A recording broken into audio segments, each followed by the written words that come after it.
बांके बिहारी श्री कृष्ण भगवान की, बांके बिहारी श्री कृष्ण भगवान की, बाबा गोरखनाथ की, बाबा गोरखनाथ की।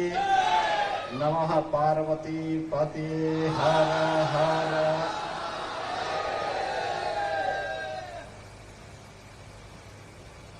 विजयादशमी के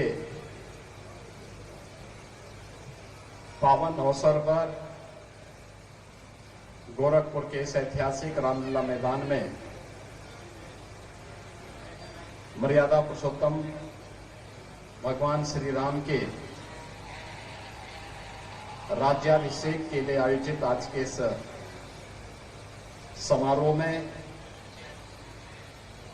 मंच पर उपस्थित हमारे सभी सम्मानित पूज्य संतजन, गोरखनाथ मंदिर के जो पुजारी हैं, वरिष्ठ पुजारी योगी कमलनाथ जी हैं,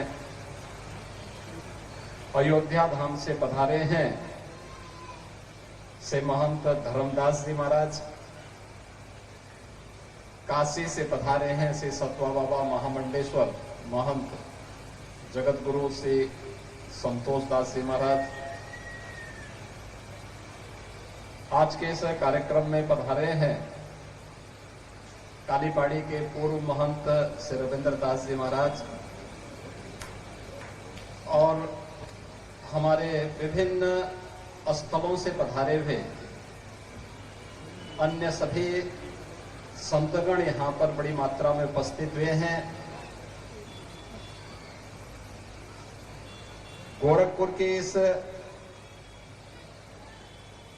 मर्यादा पुरुषोत्तम भगवान श्री राम के अभिषेक कार्यक्रम के अवसर पर मैं इन सभी संतों का गोरखपुर वासियों की ओर से हृदय से स्वागत करता हूं, अभिनंदन करता हूं। समारोह में उपस्थित इस रामलीला कमेटी के अध्यक्ष वयोवृद्ध समाजसेवी श्री रेवती रमण दास जी, महामंत्री श्री पुष्पतंत्र जैन जी,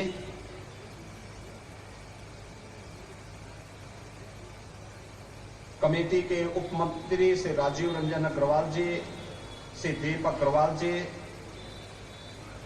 कोषाध्यक्ष श्री मनीष अग्रवाल जी, संरक्षक उत्तर प्रदेश के वरिष्ठ उद्योगपति और समाजसेवी श्री चंद्र प्रकाश अग्रवाल जी, शोभित मोहन दास जी, गोरखपुर के महापौर डॉक्टर मंगलेश श्रीवास्तव जी, विधान परिषद सदस्य डॉक्टर धर्मेंद्र सिंह जी, हमारे विधायक गण श्री विपिन सिंह जी, महेंद्र पाल सिंह जी, प्रदीप शुक्ला जी, भारतीय जनता पार्टी के जिला के अध्यक्ष युधिष्ठिर सिंह जी, महानगर अध्यक्ष राजेश गुप्ता जी, पूर्व महापौर श्री सीताराम जायसवाल जी, महिला आयोग की उपाध्यक्ष श्रीमती चारू चौधरी जी और भोजपुरी के लोकप्रिय गायक श्री राकेश श्रीवास्तव जी, रामलीला कमेटी के सभी पदाधिकारीगण, आज के इस पावन कार्यक्रम में उपस्थित सभी उपस्थित श्रद्धालुजन, उपस्थित बहनों और भाइयों, आप सबके साथ साथ पूरे प्रदेश वासियों को मैं विजयादशमी के पावन पर्व की हृदय से बधाई देता हूं। विजय का यह पर्व आपके व्यक्तिगत जीवन में, आपके सार्वजनिक जीवन में सदैव इसी प्रकार से आपको उत्साहित करता रहे, आपके जीवन में हर्ष और उमंग का माहौल पैदा करता रहे, इसकी भी मैं कामना करता हूं। बहनों और भाइयों, हजारों वर्षों की इस विरासत को, विजयादशमी के इस पावन कार्यक्रम को अपने ही इष्ट के श्री चरणों में समर्पित करते हुए उनके राज्याभिषेक के साथ आप सभी गोरखपुर वासी मनाते हैं। कल्पना करिए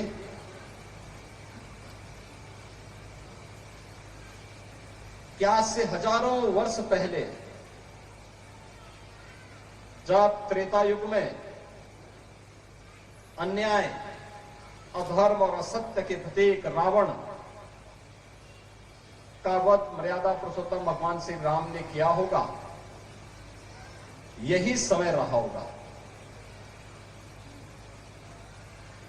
क्योंकि कई दिनों से युद्ध चल रहा था और युद्ध का परिणाम तो सायंकाल ही आता है, और उसी सायंकाल आज आप यहां पर राज्याभिषेक के साथ भगवान श्री राम के इस रामलीला मंचन के कार्यक्रम में गोरखपुर के ऐतिहासिक रामलीला मैदान के साथ जुड़े हुए हैं। ये मेरे लिए गौरव की बात है कि भारत की विरासत का सम्मान भगवान राम के राज्याभिषेक के साथ करते हुए मैं गोरक्षपीठ की परंपरा का भी निर्वहन करने के लिए भगवान श्री राम के श्री चरणों में उनका राज्याभिषेक करने के लिए स्वयं यहां पर आपके बीच उपस्थित हुआ हूं। विरासत और विकास की ये यात्रा प्रधानमंत्री श्री नरेंद्र मोदी जी के नेतृत्व में देश के अंदर किस मजबूती के साथ आगे बढ़ी है, यह आप में से हर व्यक्ति जानता भी है, महसूस भी करता है, और पूरा देश और पूरी दुनिया, पूरा सनातन हिंदू धर्मावलंबी इन बातों पर गौरव की अनुभूति भी कर रहा है। कौन जानता था आज से 10 वर्ष पहले, 5 वर्ष पहले कौन इस बात को मानता था कि अयोध्या में राम मंदिर का निर्माण हो पाएगा। हम जैसे कुछ आस्थावान लोग एक दृढ़ विश्वास के साथ कहते थे कि अयोध्या में राम जन्मभूमि पर भगवान राम का भव्य मंदिर का निर्माण होगा, लेकिन आज वो साकार हुआ है। आज वो साकार हुआ। काशी में काशी विश्वनाथ धाम भव्य स्वरूप लेगा, आज वो साकार होगा, हो गया। विंध्यवासिनी में मां विंध्यवासिनी का धाम एक भव्य स्वरूप लेगा, आज वह भव्य स्वरूप ले चुका है। चित्रकूट फिर से राम राज्य की परिकल्पना का साक्षी बन रहा है। सुखतीर्थ, जहां पर पहली भागवत कथा हुई थी 5000 वर्ष पहले, उसको, उसके गौरव को पुनर्स्थापित करने का कार्य किया जा रहा है। भारत का वैदिक साहित्य जिस नैमिषारण्य में रचा गया था, उस पूरे उस नैमिषारण्य को उसके पौराणिक और ऐतिहासिक स्वरूप को बनाए रखते हुए एक नई काया के साथ प्रस्तुत किया जा रहा है। और ये केवल उत्तर प्रदेश में ही नहीं, उत्तर प्रदेश में तो हम लोग, जैसे आप मानसरोवर मंदिर में आज से 5 वर्ष पहले जाते थे, वहां पर मंदिर कम, भैंस के दर्शन ज्यादा होते थे। लेकिन आज आप जाएंगे, एक भव्य परिसर आपको मानसरोवर का मिलेगा। ऐसे उत्तर प्रदेश में लगभग 1000 स्थानों का पुनरुद्धार का कार्य किया जा चुका है और निरंतर इसको आगे बढ़ाया जा रहा है। बहनों और भाइयों, हजारों वर्ष पहले ये सच है कि स्वयं साक्षात विष्णु भगवान ही मानव रूप में मर्यादा पुरुषोत्तम प्रभु श्री राम के रूप में इस धराधाम पर अवतरित हुए थे, धर्म की स्थापना के लिए, उस समय के संतों के उद्धार के लिए,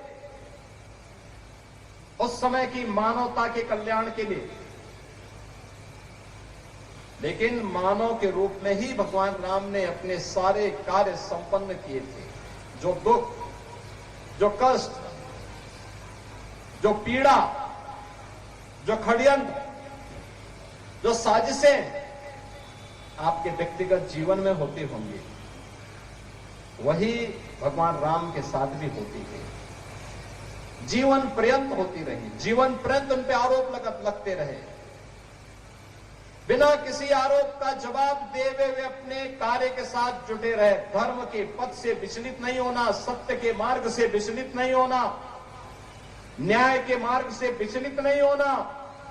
जहां ये उनके जीवन का लक्ष्य था, वहीं मर्यादा का पालन करते हुए समाज के संगठन का जो एक सुदृढ़ मजबूत नींव उन्होंने खड़ी की थी, आधार उन्होंने खड़ा किया था, उस समय के समाज को जोड़ करके उसी का परिणाम था कि जिस रावण के बारे में कहा जाता था कि रावण त्रिलोक विजयी है, उसकी शक्ति के सामने तीनों लोकों में कोई नहीं ठहरता है, वह रावण भी पूरी तरह धराशायी हुआ और कहीं और नहीं, आर्यावर्त में नहीं, उसी की लंका में भगवान राम अपने भाई के साथ जाकर के, लक्ष्मण जी के साथ जाकर के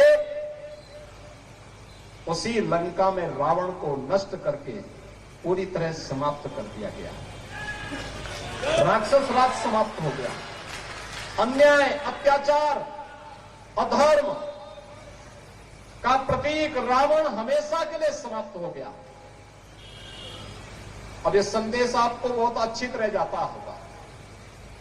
एक संदेश, आज विजयादशमी है,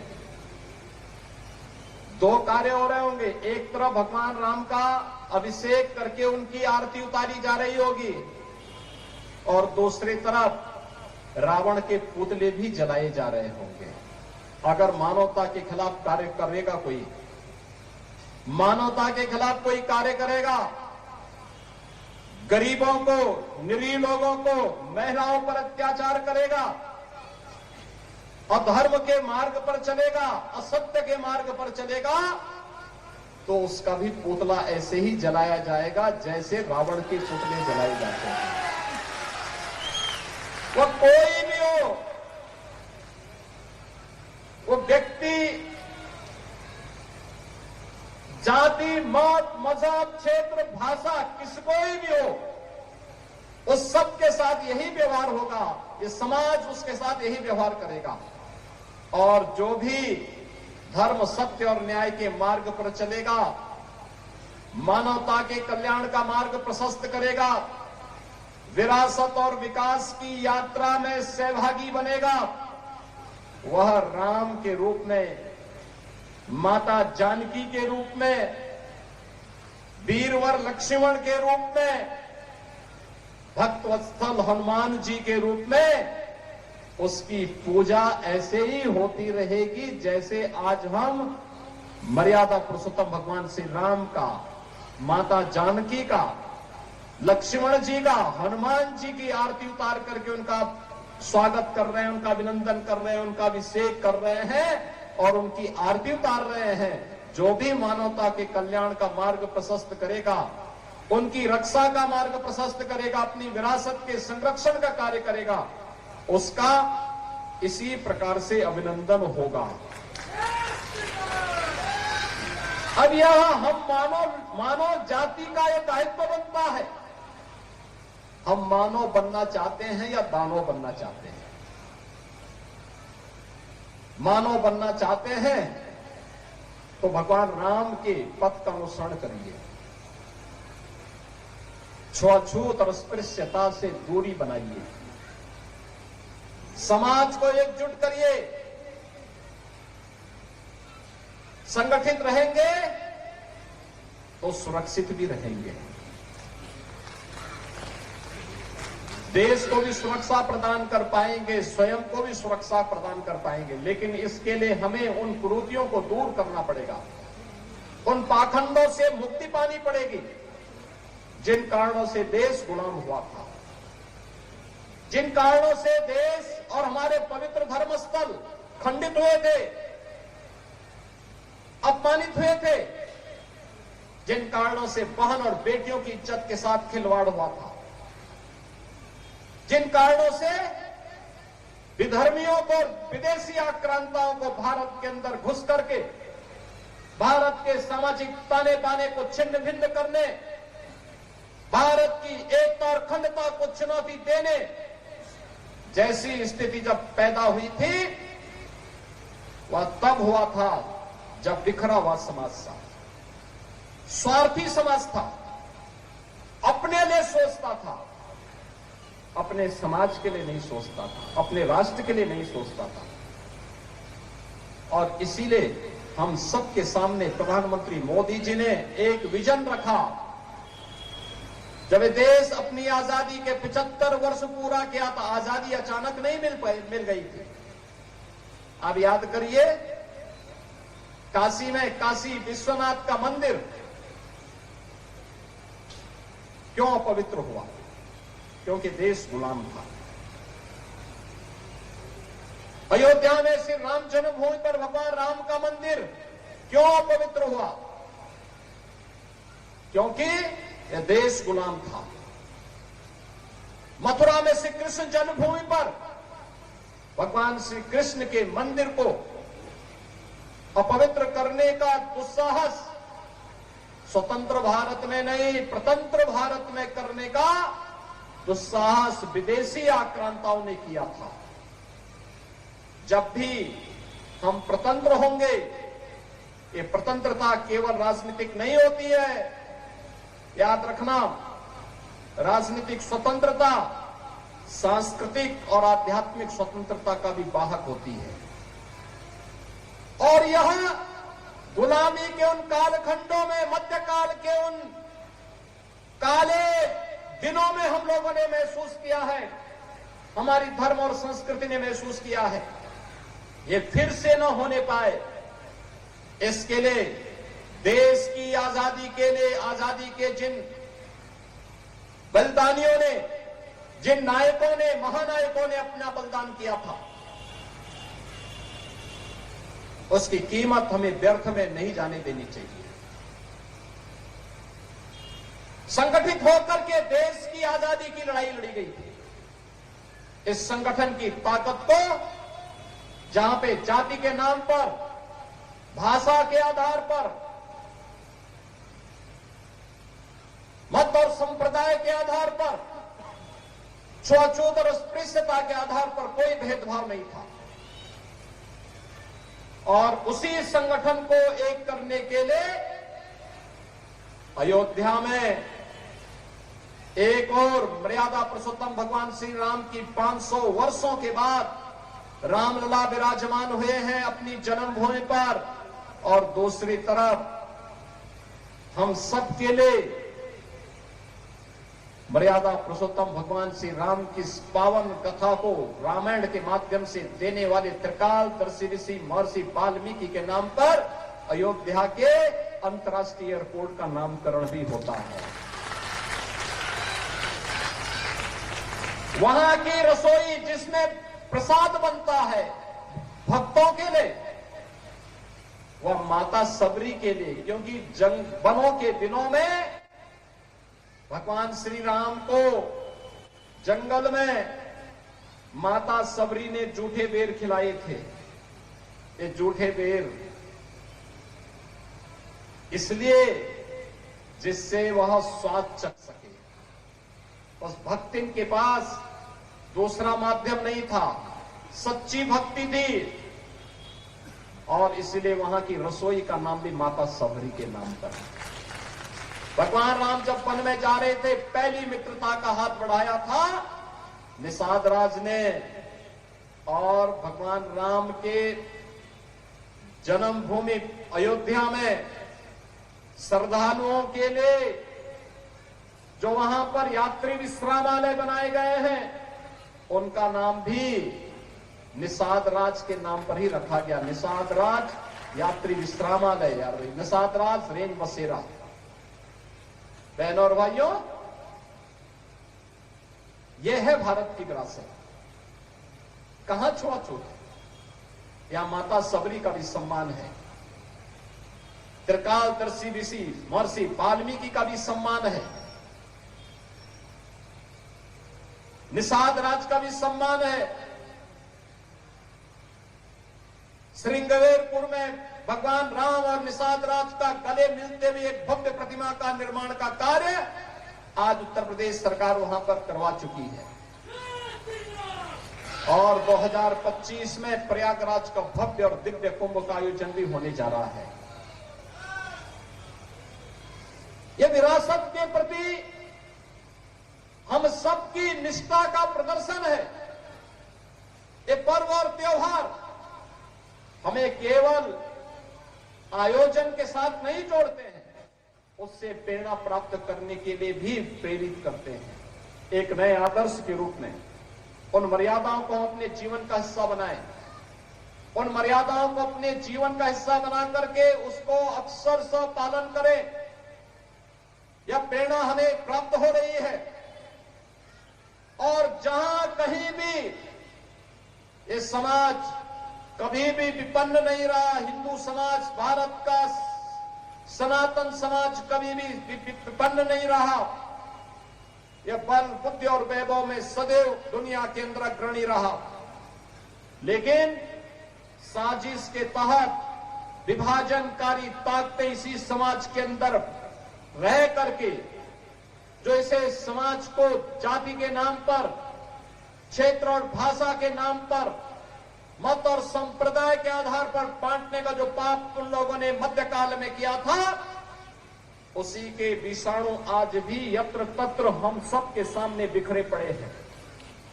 ये लोग अपने स्वार्थ के लिए फिर से समाज को बांटने का पाप कर रहे हैं। हम ये कतई न होने दें, अन्यथा जो गौरव की अनुभूति आज आप कर पा रहे हैं कि 5 सदी के बाद अयोध्या में रामलला फिर से विराजमान हो गए। कई पीढ़ियां चली गई। पीढ़ियां इस बात के लिए तरसती थी कि एक बार अपने प्रभु को अयोध्या में विराजमान होते हुए अपनी आंखों से देख सकूं। लेकिन सौभाग्यशाली पीढ़ी आप सबकी है, हम सबकी है कि अपनी आंखों के साथ हमने अयोध्या में रामलला को 500 वर्षों के बाद विराजमान होते हुए देखा है। और इसलिए बहनों और भाइयों, आज जब मैं यहां पर आपके बीच में आया हूं,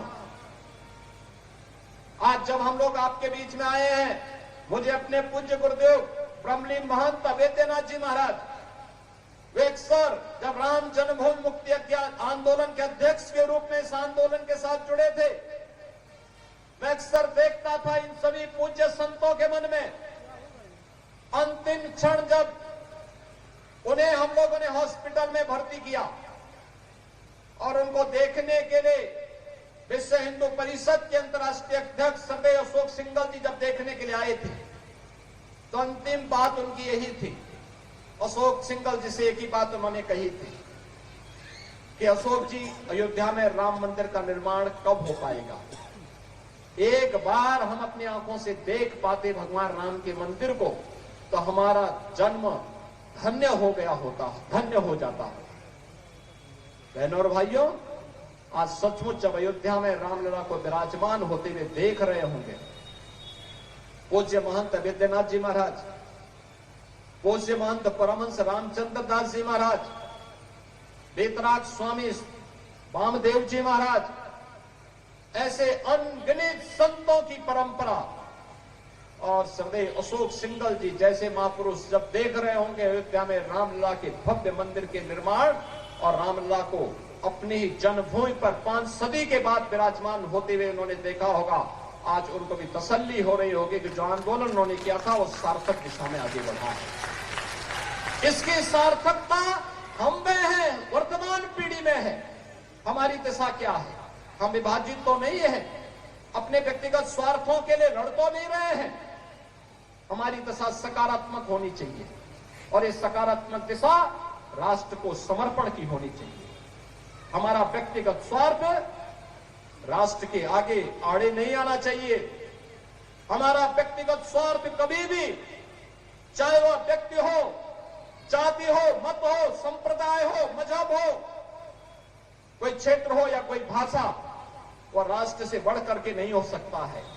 हर काम देश के नाम, हर काम राष्ट्र के नाम, भारत माता के नाम हमारा सब कुछ होना चाहिए। और यही अयोध्या में राम जन्मभूमि आंदोलन की कथा हम सबको यही प्रेरणा प्रदान कर रही है। आज विजयादशमी का ये पर्व हम सबको यही प्रेरणा प्रदान कर रहा है। आज जो वर्तमान का भारत है, ये वही भारत है जो मर्यादा पुरुषोत्तम भगवान श्री राम ने हजारों वर्ष पहले जिसकी सीमाएं तय कर दी थी, ये वही भारत है। याद करिए, आज से हजारों वर्ष पहले दुनिया ने जब सभ्यता नहीं सीखी थी, दुनिया में जब मानवीय लक्षण नहीं थे, तब भारत में एक सभ्य समाज निवास करता था। ये रामायण काल और वैदिक काल इस बात का उदाहरण देता है, महाभारत काल इस बात का उदाहरण प्रस्तुत करता है। और उस उदाहरण के साथ आज आप अपनी विरासत के साथ जुड़ करके विजयादशमी जैसे पर्व में गोरखपुर में मर्यादा पुरुषोत्तम भगवान श्री राम के राज्याभिषेक के साथ इस पौराणिक और ऐतिहासिक पृष्ठभूमि से जुड़े हुए कार्यक्रम के साथ जुड़ रहे हैं। रामायणकालीन कार्यक्रम हमारे लिए पुराणों की परंपरा के साथ, शास्त्रों की परंपरा के साथ जुड़ा हुआ कार्यक्रम है। और ऐतिहासिक कार्यक्रम इसलिए कि पिछले 100-125 साल से अकेले ये रामलीला मैदान सम विषम परिस्थितियों में कार्यक्रम यहां पर करता रहा है, लगातार करता रहा है। सर्दी हो, गर्मी हो, बरसात हो, अब तो रामलीला के पास एक भव्य मंच बन गया, भव्य प्रांगण आ गया है। पहले संकट था, प्रयास होता है तो सारी चीजें अपने आप ही प्रभु की कृपा से साकार होती हुई दिखाई देती है।